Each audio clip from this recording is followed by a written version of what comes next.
안녕하세요. 예수비전생교회 안희한 목사입니다. 조우영 목사님이 방송 중에 나와서 고절하는 이야기가 있습니다. 전광훈 목사님이 무너지면 대한민국이 무너진다. 전광훈 목사님이 무너지면 한국교회가 무너진다.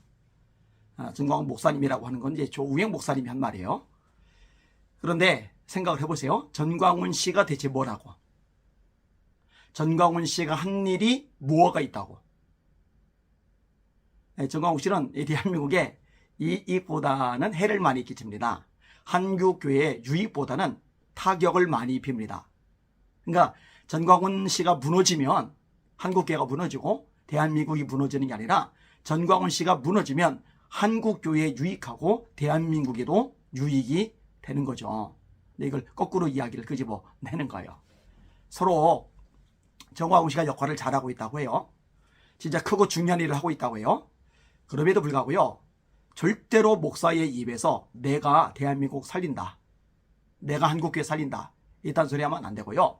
어떤 목회자의 입에서 전광훈 그가 대한민국 살린다, 전광훈 그가 한국교회를 살린다, 이따위 소리 하면 안 됩니다. 진짜 간이 배 밖에 나온 소리예요. 무식하고 시건방진 소리입니다. 무슨 전광훈이가 그렇게 대단한 인물이라고 이 과대망상에 빠져서 말도 안 되는 이야기를 끄집어내느냐고요. 이거는 하나님의 자리를 찬탈하는 겁니다. 교만한 거죠. 배교하는 거죠. 하나님께 버림받으려고 작정을 하는 겁니다. 히스기야 왕 때 아수르 왕 사네립이 18만 5천 명을 거느리고 쳐들어옵니다. 이때 히스기야 왕이 이사야 선지자에게 기도해달라고 요청을 합니다. 그 다음에 본인도 하나님 앞에 나가서 히스기야 왕 스스로가 아수르 왕이 보낸 편지를 하나님께 올려드리면서 기도를 드립니다. 하나님이 이사야 선지자에게 응답을 주시죠.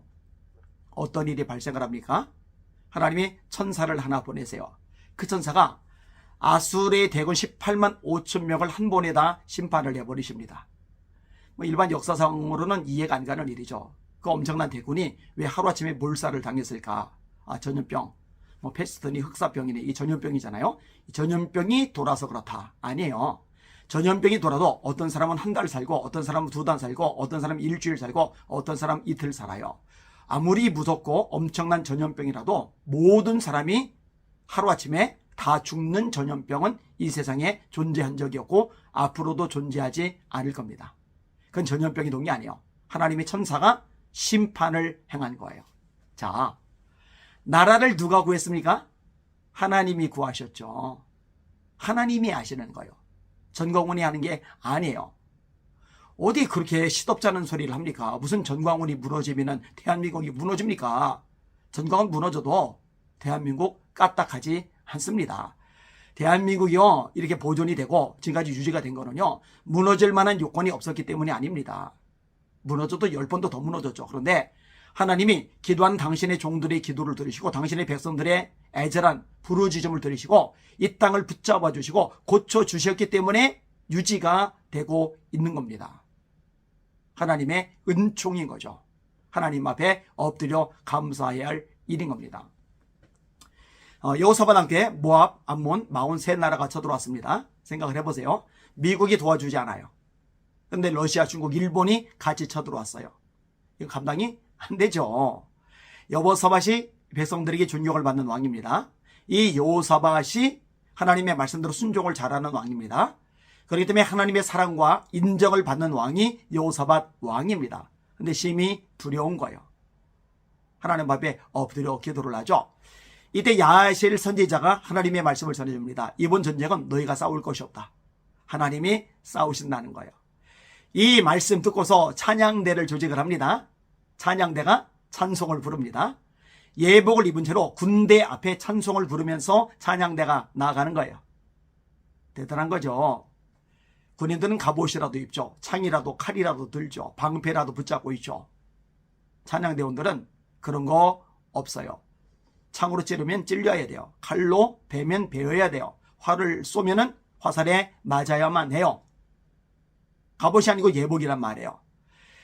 그런데 찬송이 시작될 때에 하나님이 복병을 두십니다. 모압과 암몬 두 나라와 마온 사이에 내분이 발생하면서 모압과 암몬이 마온을 쳐서 멸절시켜 버리는 거예요. 둘만 남았어요. 모압과 암몬. 이 둘 사이에 내분이 발생하면서 둘이 싸우면서 멸망을 당해버리는 거예요. 찬송만 열심히 부르고 있는데 하나님이 역사하셔서 세 나라가 망해버린 거예요. 여호사밧이 백성들에게 명령을 내리죠. 다 물건들 가지고 오라고. 근데 워낙 많아서 전리품들이 하루 만에 다 가져올 만큼의 분량이 아닙니다. 못 가져와요. 다음날 또 가져와요. 다음날 또 가져와요. 3일이나 걸려서 그 엄청난 재산같이 되는 것들을 몽땅 가지고 돌아옵니다. 나라가 망할 뻔했는데 거꾸로 나라가 부유해진 거예요. 누가 하셨어요? 하나님이 하신 겁니다. 전부 다 하나님께 달려있는 겁니다. 지금 대한민국에는요, 마치 아합 시대에 바알에게 무릎을 취하는 7,000명이 남겨져 있듯이 하나님을 두려워하며 그 말씀에 순종하며 이 조국 대한민국을 품고 한국길을 놓고 눈물로 기도하는 남은 자들이 있습니다. 하나님이 그들의 기도를 듣고 계시는 겁니다. 다시 언급합니다. 전광훈 무너져도 대한민국 까딱도 하지 않습니다. 전광훈이 한 게 하나도 없어요, 솔직히. 앞으로도 없을 겁니다. 하는 거, 자기 뱃속 재우는 거, 그거밖에 더 있어요? 인격살이라는 거, 그거밖에 더 있어요? 자뻑하는 거, 그거밖에 더 있어요? 내가 있다. 해서는 안 될 말 떠벌리는 거, 그거밖에 더 있어요? 하나님 앞에 참남한 말 하는 거, 배교적인 말 하는 거, 그거밖에 더 있어요? 성령의 본체라고 했다고, 좋다고, 여러분들도 성령의 본체가 되라고, 손가락 하나지만 내가 두 개라면 두 개라고, 하나님 앞에 쪼개지 말고 전광훈 앞에 내 앞에 쪼개지라고, 지정의를 굴복시키라고, 하나님 까불면 나한테 죽는다고, 내가 하나님 보좌 꽉 붙잡고 있다고, 여자 성도들에게 빤스 내려 나랑 자자, 그래서 오케이 하면 내 성도고 아니면 똥이라고.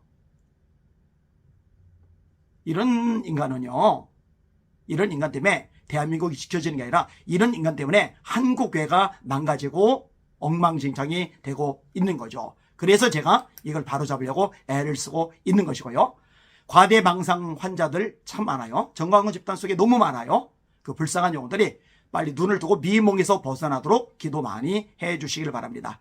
날마다 주님 바라보고 주님의 이름으로 전진하며 승리합시다. 할렐루야.